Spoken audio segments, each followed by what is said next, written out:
አላህ ሱብሓነሁ ወተዓላ በአካል ይገለጻል? አይገለጽም። አይገለጽም? አዎ እሺ እጅ እግር አለው? እጅ እግር አለው አላህ ሱብሓነሁ ወተዓላ። በቁርአን ላይ እንደዛ የሚል አለ? አዎ እግር የሚል አለ?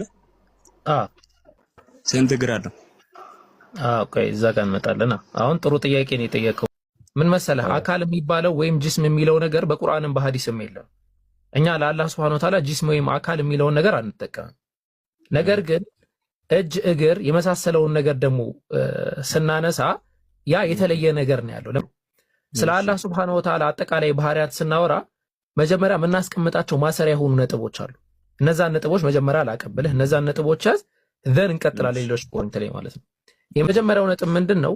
አላህ ለይሰ ከሚስሊሂ ሸይ፣ እርሱን ይመስል ማንም የለም ብለን እናምናለን።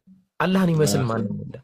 አላህ እኛን አይመስልም፣ አህመድን አይመስልም፣ ኢብራሂምን አይመስልም፣ አንተንም አይመስልም። አዎ ትክክል። አላህ ያንን አይመስልም በሚል ከተውከው ግን ምን አይነት ዳዕዋ ይሆናል መሰለህ? ቁርአን ላይ ፈወይሉን ሊልሙሰሊን የሚል የለ ከድሮ ወይሉን ሊልሙሰሊን ፈወይሉን ሊልሙሰሊን ይላል አይደል? ወየውላቸው ይላል ለሰጋጆች። አዎ ለሰጋጆች ወየውላቸው ይላል። እሱ ታዲያ ምን አገናኝ? ስለዚህ አሁን ለሰጋጆች ወየውላቸው ማለት አትስገዱ ማለት ነው ወይስ ስቀጥለው ምን አይነት ሰጋጆች እንደሆነ ያብራራል? ከሰላት የሚያዘገዩት እኮ ነው። በጣም በጣም በጣም ወሳኝ ሰው ነህ ማለት ነው። ይሄም የቁርአን አንቀጽ ለይሰ ከሚስሊሂ ሸይ አለና ወሁወ ሰሚዕ ይላል። ወሁወ ሰሚዑል በሲር ይላል። እሺ ሰሚዕ ማለት ሰሚዕ ነው አይደለ? በሲር ማለት ተመልካች ነው አይደለ? በጣም ጥሩ አየህ አይደለ? አላህ ሰሚም ነው ተመልካችም ነው። አወገርም ይሰማል ይመለከታል፣ አህመድም ይሰማል ይመለከታል፣ እንስሳም ይሰማል ይመለከታል፣ መላእክትም ይሰማሉ ይመለከታሉ። ግን የአላህ መመልከትና የኛ መመልከት፣ የአላህ መስማትና የኛ መስማት አንድ አይደለም ማለት ነው። የኔ መስማት በጊዜያት ላይ የተገደበ ነው።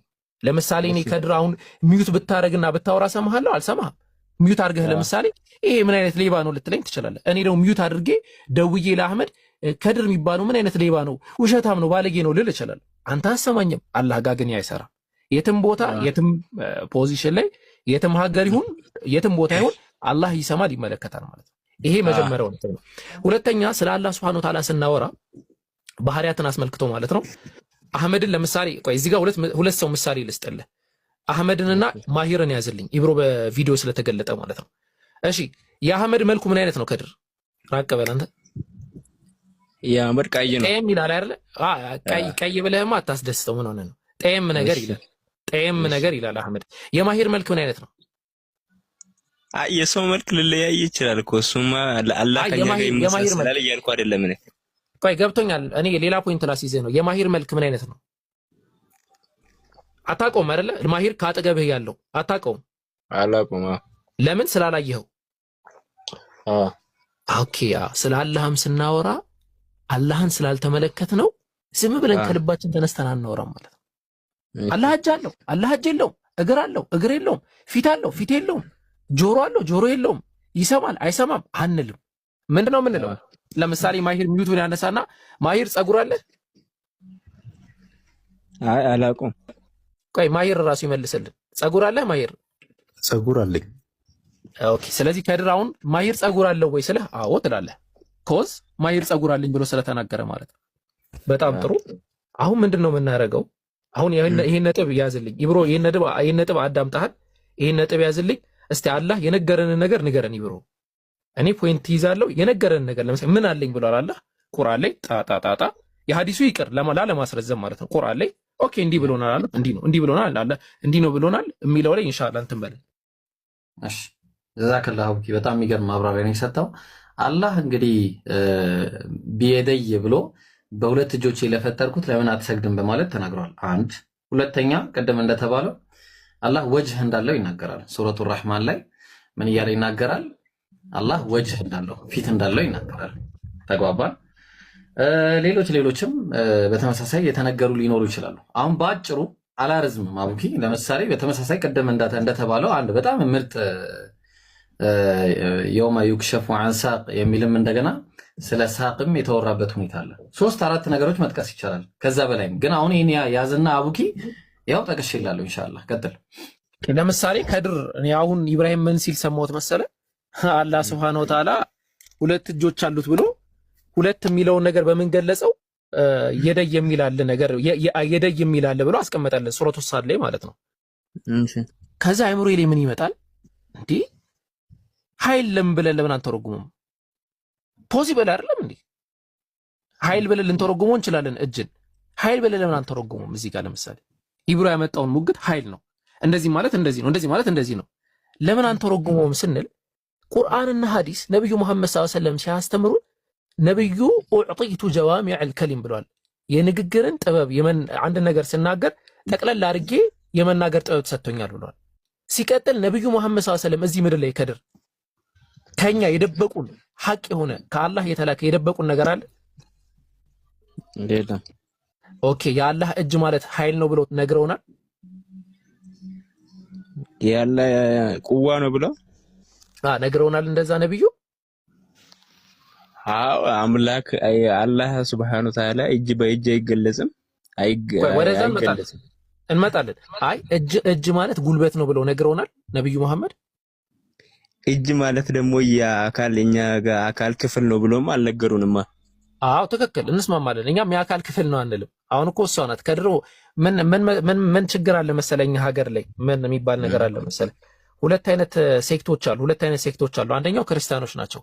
ክርስቲያኖች ብዙ ጊዜ እኛ ጋር ሲመጡ ብትመለከት አሁን እንደዚህ አሁን ንጽጽር ላይ ስንሰራ ምናምን ብትመለከት እኛ ጋር ሲመጡ በቃ ሙስሊሞች እንደዚህ ገዳዮች ነብዩ ምናምን እንደዚህ ምናምን በቃ ሲሳደቡ ይላሉ። ለምን ኢስላሞፎቢያ የሚባል ሐሳብ ይከተትባቸውና ይታጨቁና ልክ እዚህ ጋር ሲመጡ በቃ ቀጥታ ለመጥፋት ነው የመጡት።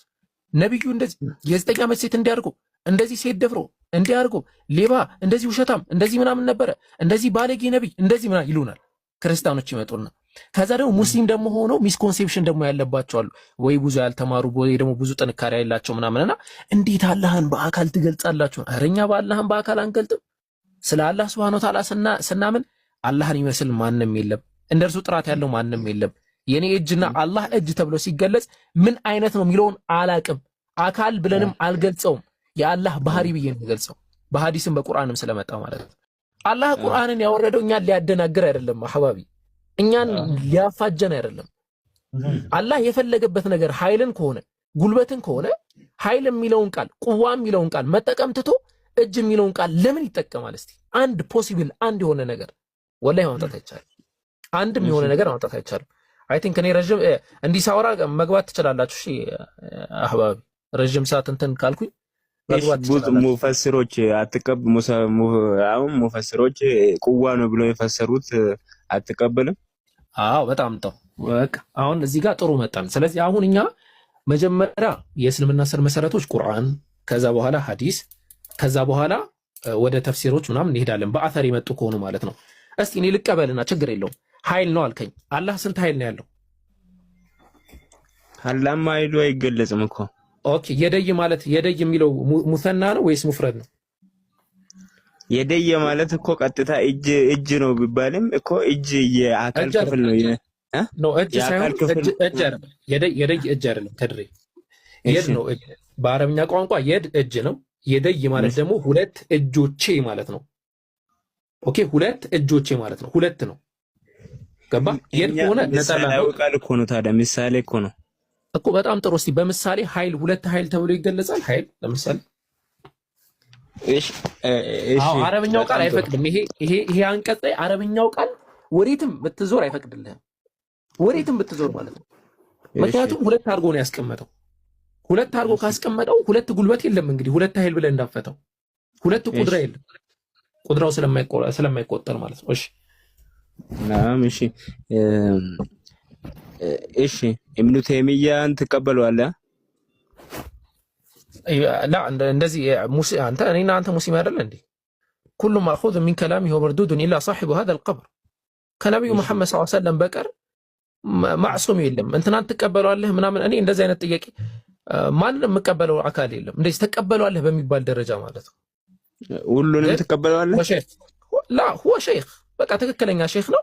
ሊሳሳት ይችላል። አዎ ይሳሳታል። ምን ችግር አለ? ወስፍ እሺ አሁን ወስፍ እጅ የለውም እግር የለውም አላህ Subhanahu Wa Ta'ala በዚህ አይገለጽም። በሁሉ ስፍራ ይኖራል። አላህ Subhanahu Wa Ta'ala በተገደበ ቦታ ደግሞ አይወሰንም የሚሉት ተቀበላቸዋል ኡስታዞች ዑለማዎች። እሱ ፖይንቱ ስተት ነው። ይሄ አሁን ሐሳብ ስተት ነው። እንዴት ስተት እንደሆነ ላሳይ። ዑለማ እኮ ነው ዑለማ ተከተሉ ብለዋል እኮ ረሱል ሰለላሁ ዐለይሂ ወሰለም አላሉ። እንደዛ ዑለማ ተከተሉ የለም፣ እንደዛ የሚል ነገር የለም። እሺ አቢቢ ዑለማ ተከተሉ አሉ። አይ ዑለማ ተከተሉ አትከተሉ የሚባል ነገር የለም። አለይኩም ቢሱነቲ ወሱነቲ ኹለፋኢል መህዲይን አር-ራሺዲን ሚን ባዕዲ ብለው ነው ያስቀመጡት። በእኔና ከበኋላ ይመጡት ከዑለማዎች አንዱ ናቸው። አቡበከር ዑመር የምትለው ሁለቱ ልዩነት አለው። ቆይ ችግር የለም። ሁለቱ ልዩነት አለው። ነብዩ መሐመድ ዑለማን ተቀጠሉ ብሎ አላስቀመጡም። ዑለማዎች ሙሉ በሙሉ ቀውላቸው ለምሳሌ ከዑለማዎች ሁሉም ማለት በሚቻል ሁኔታ ከሁሉም የሚወሰድ ነገር አለ። ከኢማም አህመድ የሚወሰድ አለ፣ ከሻፊዒ የሚወሰድ አለ። ኢጅቲሃድ ደረጃ የደረሰ እኮ ለምሳሌ ኢማም ሻፊዒ ሙጅተሂድ ናቸው፣ ግን ተሳስቻለሁ ብለው ራሳቸው ይናገራሉ። ማዕሱም አይደሉም። ብቻ ማንም ማዕሱም የለም ከነብዩ በቀር ገባ። እኛ የሰው ተከታይ አይደለም፣ የሼክ ተከታይ አይደለም።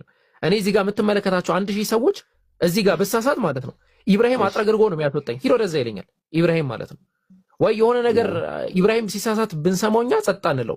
1300 ሰው ማለት ነው ለምሳሌ ስታይኛ እያስተማረ ምናምን አይደል 1300 ሰው ልክ ስንሳሳት ቢያዩ በሉ ምናምን በቃ ሌላ ሩም እንቀጥል ምናምን ወይ ደግሞ ተሳስተሃል ይሉኝ ገባ። ስለዚህ ሰዎችን ሳይሆን የምንከተለው ቁርአንና ሐዲስን ነው። አሁን በጣም ጥሩ እየመጣ ነው። ጥሩ ፖይንት ላይ ተረዳተናል። ያው በአንድ ቀን ሁሉ ነገር ይለወጣል የሚል ነገር የለኝም። እኔ በአንድ ቀን ውስጥ ሁሉም ነገር በቃ ድምጥ ማጥ ወጥቶ ምናምን በቃ አንተም ትክክል ነህ ምናምን ነው፣ እንደዛ ሳይሆን በቃ በሐሳብ ደረጃ ግን ኦኬ ለካ እንዲህ ነው እነሱ የሚያምኑት እንደዚህ ነው የሚለውን ነገር እንድታቅ ነው። አንድ ሁለት ነጥብ ልጨምርልህና ኢንሻአላህ ሌሎች ወንድሞች ብዙ ሐሳብ ይኖራቸዋል እነሱ ይቀጥላሉ። እሺ አልጨረስኩም። ስለ ኢብኑ ተይሚያውን አላህ ሱብሓነሁ ወተዓላ ጫማ ይለብሳል ብሎ ገልጿል በራሳቸው መጽሐፍ ላይ። እንዴት ይታያል እሱ? እንደዛ ብሎ አልገለጸም። እሺ ሀቢቢ እንደዛ ብሎ እየገለጸ የለም። ኢብኑ ተይሚያ ረሂመሁላሁ ተዓላ ስጠኝ ማስረጃ። እሺ የነሱ መጽሐፍ ላይ ላውጣለን ጫማ እንደሚለብስ ወጣት እንደሆነ ሁሉና መጽሐፉን ጥቀስ። መጽሐፉን ጥቀሰኝ። ለምን እንደሆነ ታውቃለህ? የኢብኑ ተይሚያ መጽሐፍቶች ማለት ነው ወሊላሂ አልሐምድ አሳይሃለሁ። የኢብኑ ተይሚያ መጽሐፍቶች ያሌለኝ የለም ብዬ ነው የምናገር። ያሌለኝ የለም፣ ያሌለኝን አጠራም እና ነብዩ ሁለተኛ ያነሳሃት ነገር ላይ ይመጣልን፣ ችግር የለውም። የሁለተኛው ነጥብ ላይ ግን ጫማ የሚለው ፖይንት ላይ እንትን በልና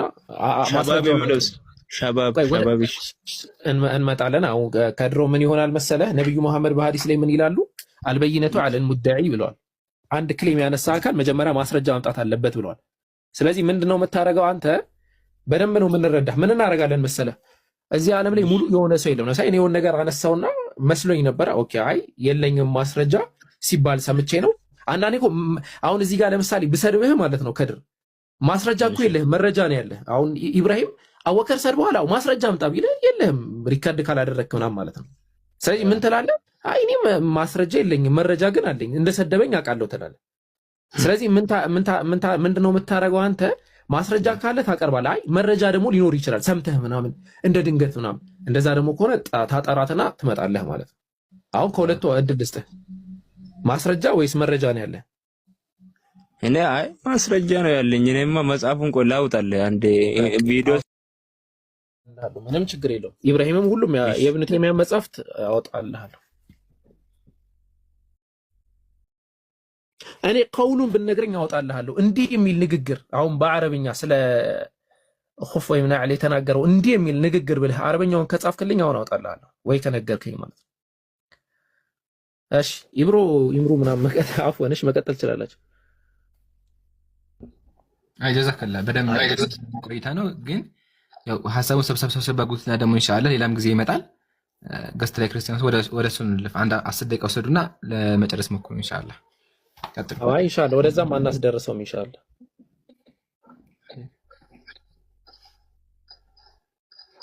ሚስኮንሴፕሽን ነው። አሁን ታች ያላችሁ ሰዎች ምንድን ነው ብዙ ጊዜ እንደዚህ አይነት ሰዎች ሚስኮንሴፕሽን ነው። በቃ ምንም አያውቁም።